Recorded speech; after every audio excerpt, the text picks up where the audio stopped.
Hello guys, welcome back to my first blog and mini blog. আশা করি তোমরা সবাই ভালো আছো, সুস্থ আছো। তো আজ আমি যাব কোথায়? আজ যাব জলেশ্বর। সকাল সকাল রেডি হয়ে চোখে চশমাটা পরে বেরিয়ে পড়লাম বাইকে চেপে। 100 কিলোমিটার গতিতে গাড়ি ছুড়িয়ে চলে যাচ্ছি আমরা মন্দিরের দিকে। আর বাইরে ছিল প্রচণ্ড পরিমাণে রোদ্দুর। সেই রোদ্দুরের মধ্যে আমরা আস্তে আস্তে চলে আসলাম মন্দিরের এখানে। এই যে পুকুরটা তোমরা দেখতে পাচ্ছ, এই পুকুরটির নাম হচ্ছে শিব পুকুর। আর এত মানুষজন তোমরা দেখতে পাচ্ছ, তার কারণ হচ্ছে আর কটা দিন বাদে চড়ক।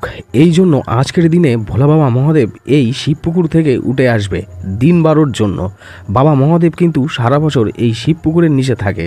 তোমরা দেখতে পাচ্ছ ওই দূরে সব সন্ন্যাসীরা মিলে ভোলা বাবাকে খোঁজার জন্য সবাই পুকুরে অপেক্ষায় আছে। এই যে তোমরা দেখতে পাচ্ছ সিংহাসন, এই সিংহাসনে চেপেই কিন্তু ভোলা বাবা মহাদেব মন্দিরে প্রবেশ করবে। ওই যে দূরে তোমরা যে ঘাটটি দেখতে পাচ্ছ ছাউনি করা আছে, বাবা মহাদেবকে কিন্তু পাওয়ার পরে ওখানটাতে মহাদেবকে পুজো করা হবে। তারপরে ভোলা বাবাকে নিয়ে মন্দিরে প্রবেশ করা হবে। ভোলা বাবা কিন্তু শিব পুকুর থেকে উঠে এসছে, তাই আমি নিচে নেমে আসলাম বাবাকে এক ঝলক দেখবো বলে।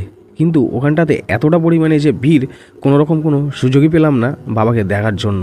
ভোলা বাবাকে না দেখতে পেয়ে এই দুঃখে আমি ওখান থেকে চলে আসলাম। তারপরে কিছু খাওয়া দাওয়া করলাম, করার পরে বাইকে চেপে বসলাম। এবারে বাড়ি ফেরার পালা। তো যেহেতু ভিডিওটা তোমাদের কেমন লাগলো প্লিজ তোমরা কমেন্ট করে আমাকে জানিও। আর ভিডিওটি যদি ভালো লেগে থাকে তাহলে লাইক করো, চ্যানেলটিকে সাবস্ক্রাইব করো। তো এখনকার মতন বাই বাই, দেখা হচ্ছে তোমাদের সাথে নেক্সট ভ্লগে।